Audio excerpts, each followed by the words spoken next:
Welcome, Kirk. Thank you for being here. Welcome to Align Times. I would love to have you give a brief intro about you. Rashish, thank you so much. Always appreciate catching up with you, and thank you for giving me a few moments today. I'm Kirk Kordeleski. I have had the great honor and privilege of being around the credit union industry for the better part of 40 years, literally from a part-time teller to CEO of Bethpage, and then that was about 6 years ago that I retired as in that role, and had a number of other opportunities since then. Sort of a rejuvenation of my career. I have spent time with a startup in creating a marketplace lender.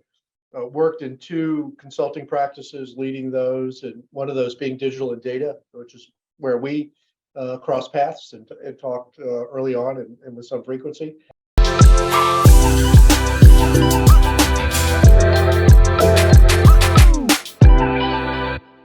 And then today I do 3 things. I am about 70% of my time I work with credit union executives and boards putting together supplemental executive retirement programs. The O and the M that you see behind me is that firm where I'm a partner.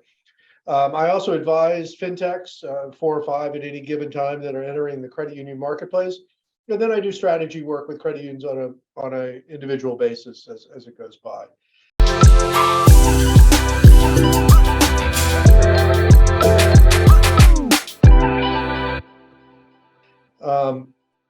That this last few years of going around, I've spent a great deal of time on the road, and so I've spent time talking to executives about their strategy and how they're looking at the world going forward.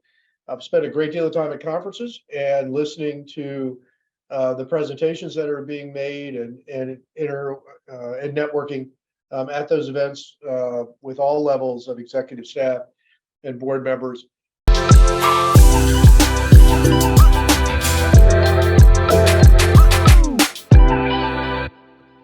And it's an extraordinarily changing industry. What I would say from the broadest perspective, that we've never seen the amount of change that's occurring simultaneously right now. And I'm not even talking about the economics and COVID changes. We can touch on those later if you'd like, and how they're affecting the world. But the significance of the digital and data revolution that is occurring across the industry, and the change to the retail banking marketplace that is driving, highlighted or magnified by COVID for sure, but really a trend now that has been a decade long and has picked up consistent momentum. I've often classified it as a level of industrial level of change, and changing the entire aspect of how banking works and how the retail banking model works.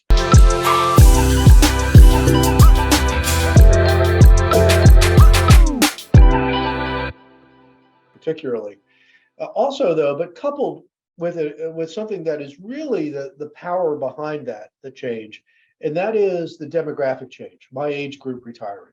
Yeah, and so there's a significant group of leaders that are retired, and I have this strange idea, not completely thought through properly, but that we're kind of in the 4th or 5th generation of leadership at credit unions. That first generation were the volunteers, the second one kind of the general managers. The third ones started to expand products and services to more than one company or a larger community. I probably, and the generation that's retiring now, kind of that next level that took it to a banking business, but deeply rooted in the philosophical and cooperative structure. And now a new level of leadership at all the C-level positions as the baby boomers retire that really understand business, that are highly educated, that have digital and data background, that understand the competitive marketplace. And then, of course, something that you represent so amazingly well, and that is the implementation of new technologies through fintech partnerships that are coming in. So you put those macro trends together, we have an immense change that's going on in the industry, I think for the better.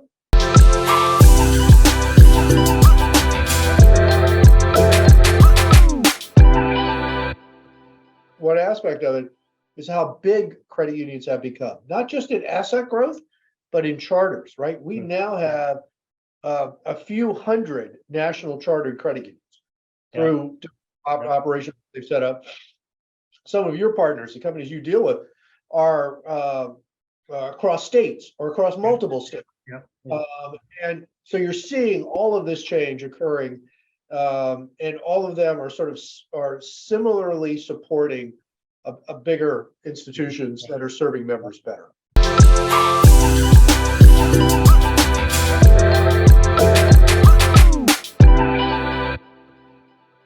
I'm going to start with the economy because I think that's the most macro of those subjects, and then we'll touch on the other two. The economic conditions have been the most volatile and expansive roller coaster that we have ever witnessed. So if you go from this 8-10 year run up of economy, strong economy, low interest rates, a high performance from that 08-09 timeframe until 20, and that's sort of the consistency of that and the building up of financial success for credit unions. I mean, real solid growth and performance when we're talking about our and then over the last 3 years, exceptional change in the COVID environment with the stimulus money and the lack of ability of people to spend because of lockdowns and other reasons why they chose not to travel or move around as much. The amazing liquidity that flowed into the system, the concerns about losses at the time that didn't materialize, and the business then that grew. Assets grew in that 20 and 21 by almost 50% at larger credit unions, right? So this explosion of asset growth. Then to be quickly followed by historic loan growth, home equities, but particularly auto loans. We've never seen a year of loan growth as big as 22, right? They're 20+% auto loan growth, which followed, by the way, 2021, amazing mortgage growth, right? So you have these macro issues, lower interest rates at first for growing mortgages and appreciating homes, which then led to home equity loan growth, and now auto loan growth as people started spending more and coming out. So those trends have been go, and generally very positive.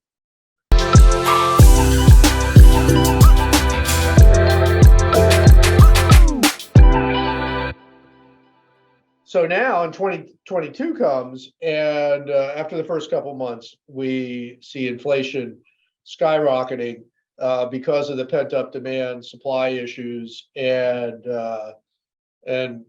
stimulus money. So all of those pieces that played around, you can choose which one you think was the worst culprit. I choose to look at it as it's kind of all parts of the puzzle, and that forcing of demand into the marketplace with limited supply, the inflation that it caused, and then the Fed starts raising interest rates, and in that we now have a real threat, and I think a high probability, and we've seen it over the last 2 days, even more so now accepted of a recession. And so we're looking at a change in the world where you had these 3 years, you had the growth pieces, and now you have what looks to be like a pretty significant scenario or risk probability that its growth is going to slow, that allowance for loan losses are going to increase, and the performance is going to dramatically change.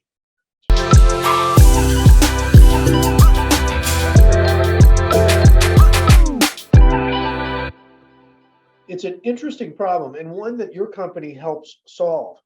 Because what we have seen during this time is an amazing demand for talent with great resignation. You touched on this as one of the second part of your question. This great resignation. So there's this lack of talent in the marketplace and the bidding up of pricing for people, right?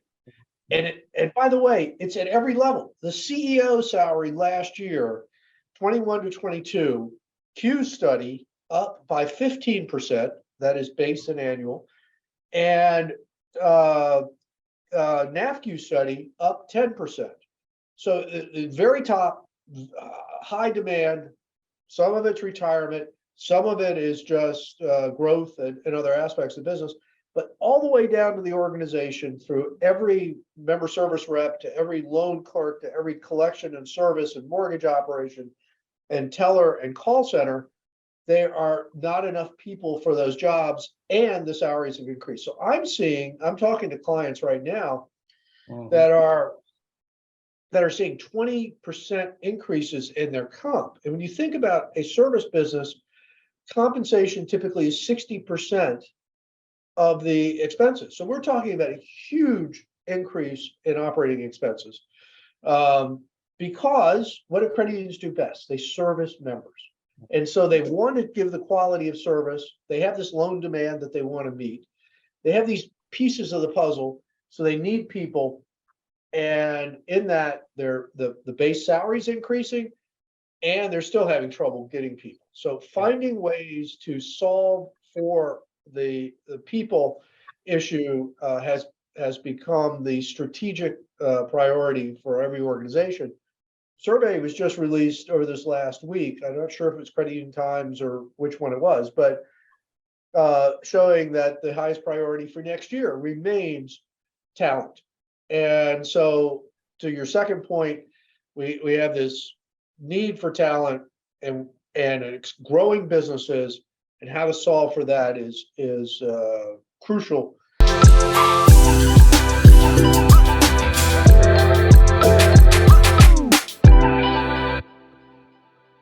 Let me take you in the same conversation. Now, it's hard to find the talent. And because of this huge growth that we had, now the service requirements are also increasing, right? All those members who got loan need to be served, and there is a lot of work that need to be done. So now you need your staff to be also working on servicing those, and you want to sustain, build new market. Talent problem. There is a new concept of digital workforce, right? I think you have touched in that in our previous conversation. So with the technology like automation, there is now companies, putting a digital workforce that work in coordination with your existing staff as an assistant, so that a lot of the mundane, boring tasks can be done by this digital workforce. So your regular staff can focus on value added. Can you talk about what trends are you seeing in the credit union on how the digital workforce can be beneficial to the industry? I think one of the most important concepts of any commoditized, hyper-competitive business, which is what banking is, now magnified by the fintech segmentation of the business, right? The attacks by fintechs on each little piece of the business. And by the way, large banks really getting better at retail business as well. So all of that commoditizes an industry. In that commoditization, then managing your expenses becomes essential. Because what real great extraordinary value do credit unions? Why are they in existence? What is the value proposition for members? Is that we provide great rates and fees and great service, the combination of service and price. And so in order to do that, you've got to manage your expenses.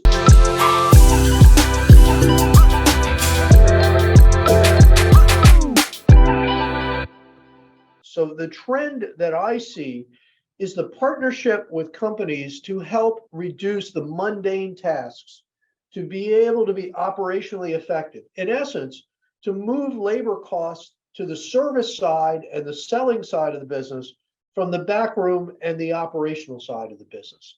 And the companies that are doing that well have lower costs, lower operating cost expenses, and they improve service.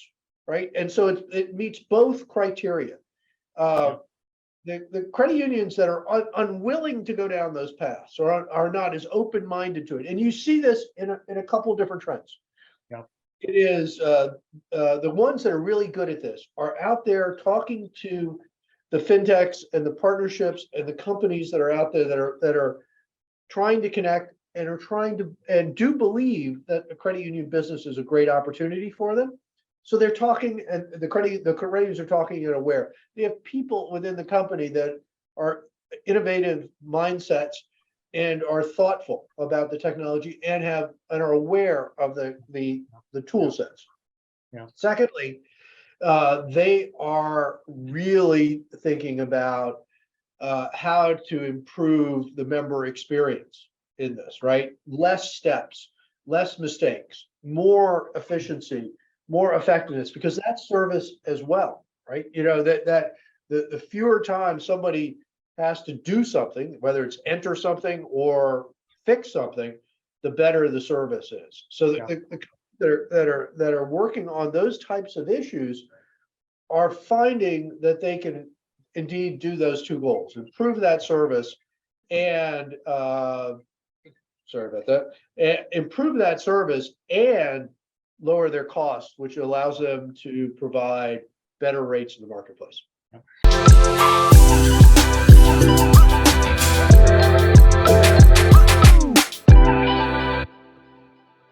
And I think, we found out talking to our customers, the biggest value they have seen is retaining that knowledge within the credit union. Right? There are staff who have been working for 30 years, and that knowledge has not been documented. With the digital workers trend, that knowledge gets documented in a software, and now even if the staff leaves or retires, that knowledge still retains in that software and continues to be with the credit union. I think that's one of the quality, zero error rate, and then the knowledge retention ship is what we kind of see delivering a bigger value from these digital workers. What do you think? I think I think that is a brilliant point, and I'll tell you for two reasons. One, you articulated extremely well, is that you have just a baby boomer generation retiring, right? This level of knowledge going out the door. But if you think about what we started off with about the expansion of credit unions, right? So you're going to bigger and bigger entities, and within that, we had a core concept in our industry that lasted for many generations, and that is that service was kind of one-to-one, right? Loan underwriting was one-to-one, service was one-to-one, call center was one. But as you get bigger and as the business is commoditized and as efficiency is important, then the absorption of that knowledge base, how you make a loan decision, how you use data to make that loan decision, how you pass information from one system to the next, how systems work, need to be, as you described, need to be now incorporated systemically and systematically, or it will disappear, right? It will become, you'll have failures, right? You'll make mistakes because the information isn't passed along. But even more so, I would argue, is that you will not be able to keep up with the pace of the business to be competitive. You won't be able at the speed that you need to provide the member experience that is necessary. So I think both things.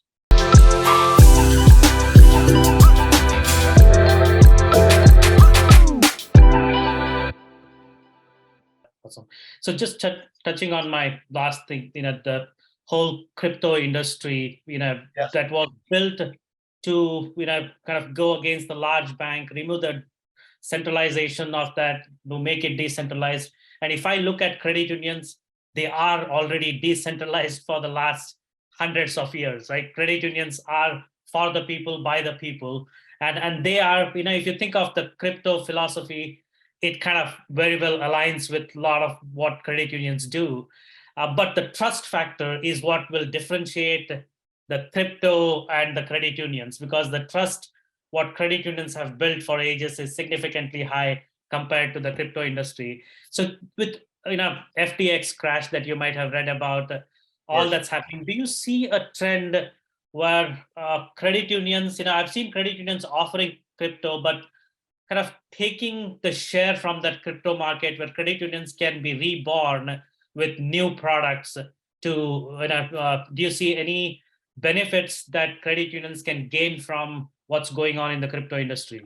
Yeah, let me give you 2 points of view on it. The first one is that if we were to have this conversation at the end of last year, 12 months ago, you would have seen a really significant, and you've probably seen it, but the people that are listening, you would have seen a significant trend towards finding ways to connect to crypto networks of some type, right? Not necessarily implementing blockchain, but really finding out how to be able to purchase and sell crypto coins of some type.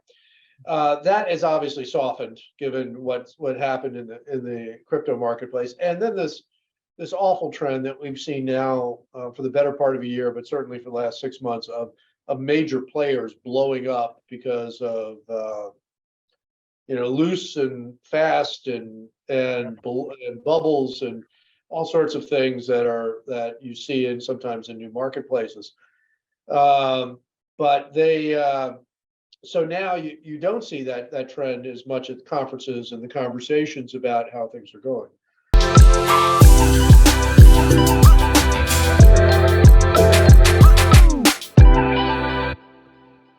But there has been now for the last 4 or 5 years a consistent conversation about how do you use blockchain more effectively for loan participations, for contracts, for and now thinking about payments. Where do payments fit into a digital payment strategy, and how does it use blockchain or how does it use other types of coins in that process?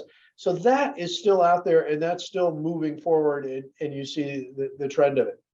To your second question, though, I think credit unions represent trust, and there are now, with that new leadership that we've talked about, and the expansive charters and the expansive assets, a willingness to find ways to use digital assets within the organizations to move forward. We'll see what comes of it. There's nothing solid out there right now.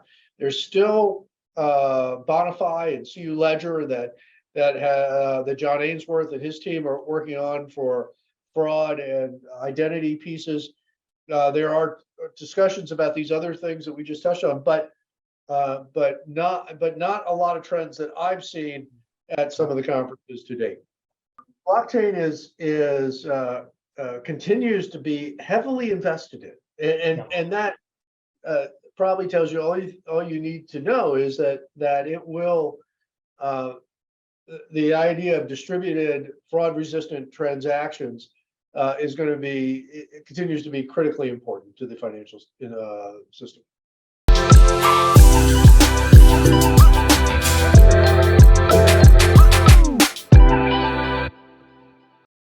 One more trend, Kirk, you might have or might not have come, AI, right? There was a lot of theoretical talk for the last many years on AI, but we are seeing some real implications with the few weeks back, the Chat GPT that was launched from OpenAI and how that's being used.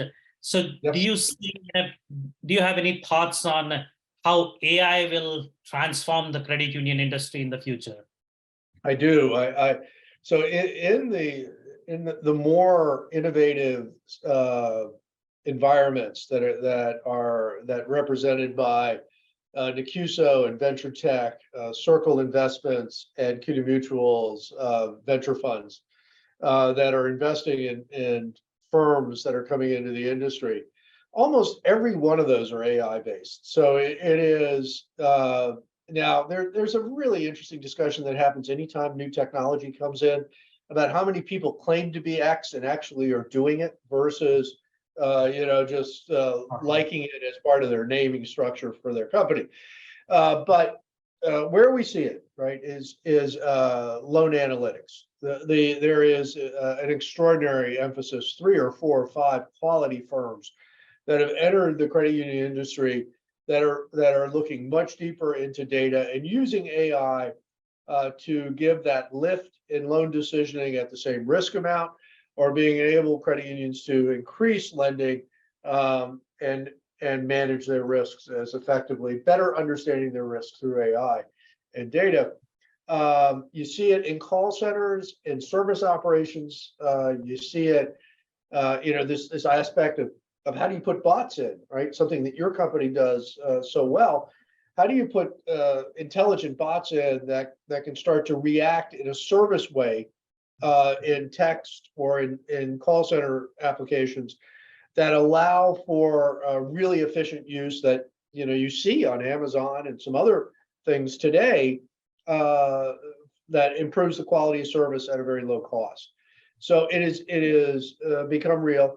Many of those things are about other macro trends that had to get here before that could happen, and that is that the credit unions have finally, over the last 2 years, accepted cloud technologies. They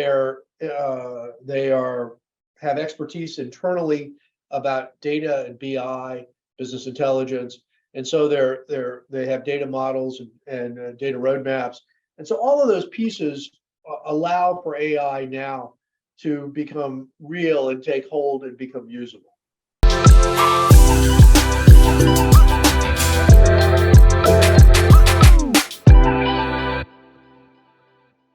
One of the use case that we had with our customer, it's a very small AI component, but a big impact, right?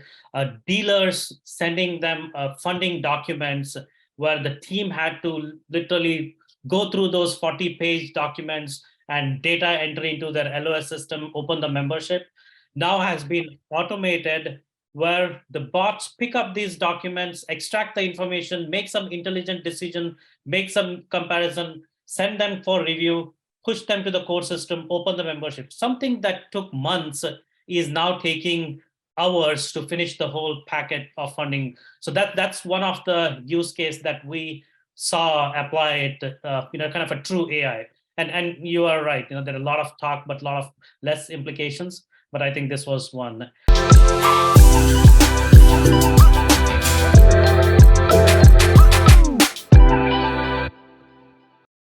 So I think to do, right? And so let's start there in the positive. The first thing to do is to create a strategy and a center of gravity for performance. In other words, balance the classic and long-term success of our model of member experience with real business acumen. Thinking about how to run the organization as a business is equally as important as running it as a cooperative and providing member value. Too many credit unions, I still believe, get tied up into we provide great experience without the regiment and strength of understanding that how important growth is, learning and change matters, and how performance. So a center of gravity about real performance and growth, I think is number one. Two, I think the really thoughtful idea of hiring leaders. And we're talking about leaders. I'm not just talking about the CEO and some of the things that my firm deals with. We provide supplemental executive retirement programs for many of these executives. But this idea of what you've been talking about, real investment in technology expertise, in digital and data, and understanding now how to bring those capacities within the organization. And so if you don't do those things, you're not going to get to really effective partnerships with fintechs or really great use of AI or this expansive charters and servicing areas through efficient and effective experiences. You need to compete against SoFi and Chase, and you need to have the ability to open an account as quickly as Cap One and to service as effectively as Amazon. Those are skill sets, and those are investment. Third is it's going to be crucial to manage your expenses in this next 2 years. Recessions are extraordinarily challenged. People's gut in those things is often to cut expenses. You do need to manage expenses, but you also need to invest. And so their credit unions are countercyclical. They have cleaner balance sheets, so they have an opportunity to grow in a recession or grow after the first stage of a recession much more than for-profit institutions. But that takes that they've managed their expenses well, that they've invested in the right efficient technologies, and that they have created a business model that operates well risk-wise and operational expense-wise in good and bad economies, because we have a high probability of a down cycle coming at us.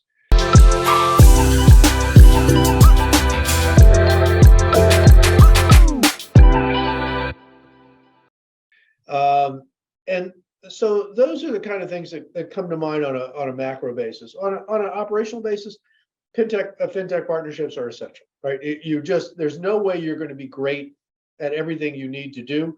Finding the way to do it, and if you can find ways to invest in those, if you can find ways to participate in with the leaders of those, if you can find ways to really buy into how their skill sets with the firms that believe in credit unions and understand them, because too many of the fintechs that come in don't understand the cooperative structure, or really they'll talk to you in terms that about how much money the credit union is going to make. Well, as you know, you got to make money, and it's really important, but it's not the only important thing for credit. So it's the right partnerships matter. So creating those partnerships will continue to be it. And then lastly, there's the point that you've raised a couple of times, which is that digital data, AI, are the essential pieces of competitiveness in the future. And so having those skill sets and testing and monitoring and project management of those things is crucial.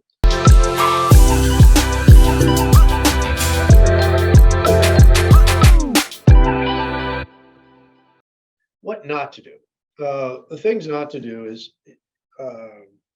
first is credit unions need to look at who they are, their mission and their philosophy, their strategy, and really identify how they're going to grow, how they're going to change their cultures, how they're going to be able to invest effectively to be competitive in the future.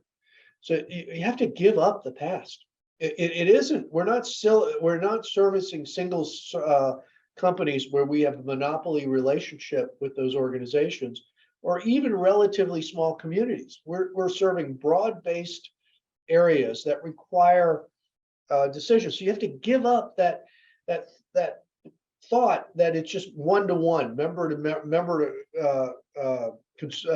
credit union employee to member.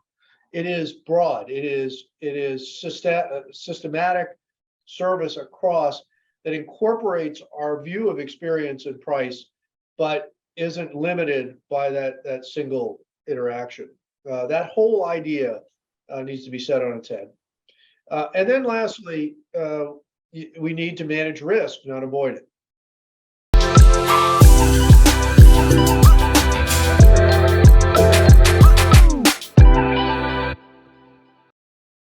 Just one last thought, and it'll be very quick.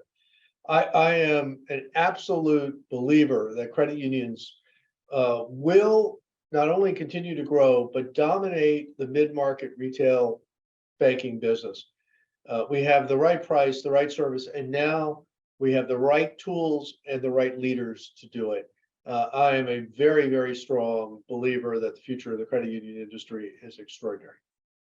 Awesome. Thank you. Thank you, Kirk. Thanks. Nice having you. Have a nice day. Thank you so much for taking the time. Thank you. Bye-bye.